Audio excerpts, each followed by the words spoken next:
Perhelatan KTT G20 dikabarkan berdampak positif terhadap kebangkitan ekonomi dan pariwisata Bali secara signifikan setelah 2 tahun belakangan memburuk akibat pandemi COVID-19. Mengutip dari situs Ketua Gabungan Industri Pariwisata Indonesia atau GIPI Bali Ida Bagus Agung Parta Adiana, kedatangan wisatawan yang terus melonjak jelang puncak KTT G20 berhasil menaikkan pendapatan restoran di Bali lebih dari 100%. Rata-rata, omset diperoleh per hari diperkirakan sebesar 3 juta sampai 1 miliar rupiah. Tak hanya bisnis rumah makan yang mulai membaik, sektor sewa hunian di Bali pun turut mengalami perbaikan.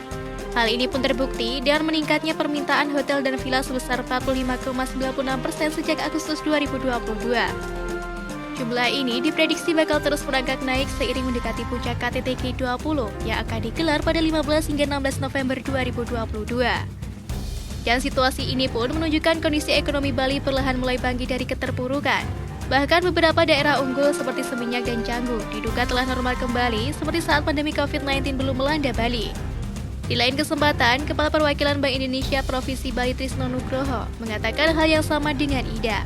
Perekonomian Bali mulai membaik sejak Januari 2022 berkat penyelenggaraan KTT G20. Hampir setiap pertemuan terkait forum ini diadakan di pusat ekonomi Bali seperti Pulau Dewata, Nusa Dua, dan juga Ubud. G20 menjadi pendorong utama bagi bangkitnya Bali.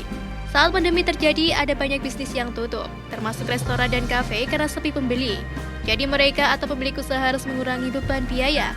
Di luar aspek peningkatan ekonomi, pagelaran KTT G20 juga ikut berperan dalam membangun kembali citra Bali di mata dunia. Ratusan jurnalis dari 26 negara juga akan hadir untuk memberitakan Bali secara besar-besaran. Dan ini momen yang tepat untuk mengabarkan kepada masyarakat seantero dunia bahwa pariwisata Bali sudah aman untuk dikunjungi.